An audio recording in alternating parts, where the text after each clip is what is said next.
Sholatlah nak, sholat itu tiang agama. Sholatlah nak, sholat itu yang pertama kali akan dihisap kelak. Sholatlah nak, sholat itu akan menjadi penggugur dan pembersih dosa-dosamu. Seperti engkau sedang berendam dalam sebuah kolam, tentu engkau akan bersih. Begitu pula dengan sholat.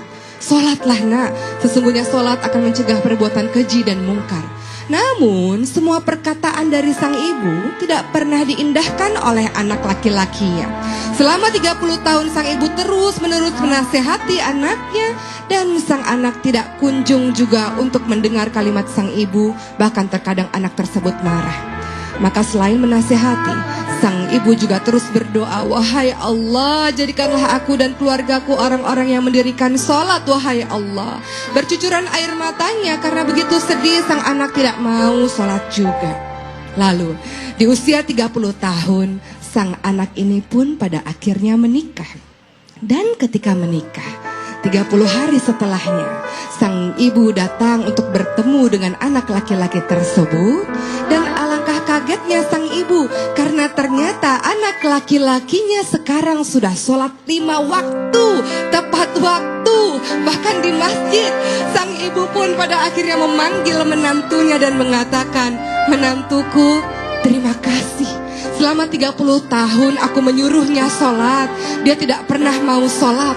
Tapi engkau baru menikah dengannya selama 30 hari, dan dia mendengar nasihatmu, dan dia langsung sholat. Betapa hebatnya engkau, wahai menantuku. Sang ibu pun berlinangan air mata. Sang menantu pada akhirnya menatap sang ibu dan berkaca-kacalah matanya. Ia memanggil sang ibu dengan sebutan yang sangat lembut, wahai ibu yang aku sayangi. Ia mengambil tangan ibu mertuanya dan menciumnya dengan lembut, wahai ibu yang kusayangi. Ibu pernah dengar kisah tentang batu dan harta, Bu? Belum pernah, kata sang ibu. Ibu, pada suatu ketika ada batu yang sangat besar menghalangi orang untuk bisa berjalan. Dan seseorang menawarkan diri untuk menghancurkan batu tersebut. Satu kali ia mengambil kapaknya dan menghancurkan batu tersebut. Batu tersebut tetap kokoh. 2 kali, 3 kali, 4 kali, 5 kali, sampai ke 99 kali, Bu. Batu itu masih tetap kuat, batu itu masih tetap kokoh. Dan orang tersebut pun pada akhirnya merasa lemah dan bersandar, tidak mampu dan tidak kuasa lagi untuk memecahkan batu tersebut. Lalu apa yang terjadi selanjutnya? Satu orang maju dan berkata, biar aku yang memecahkan batu tersebut. Dengan sekali ayunan, Bu, ternyata orang tersebut mampu memecahkan batu itu. Dan ternyata di bawah batu itu ada emas yang sangat banyak. Dan orang-orang pun mulai berselisih dan bertanya-tanya, harta ini yang paling berhak memilikinya siapa? 99 kali orang yang pertama dalam menghancurkan batu, atau orang ini 1 kali menghancurkan batu? Maka hakim pun memutuskan, wahai orang pertama, 99 kali engkau menghancurkan batu. Orang kedua 1 kali engkau menghancurkan batu. 99 bagian dari emas ini akan kuberikan pada orang pertama, dan 1 dari emas ini akan aku berikan kepada orang kedua. Kenapa? Karena kalau tidak ada 99 pukulan tersebut, tidak akan mungkin batu itu hancur dalam 100 pukulan itu, di 1 pukulan itu.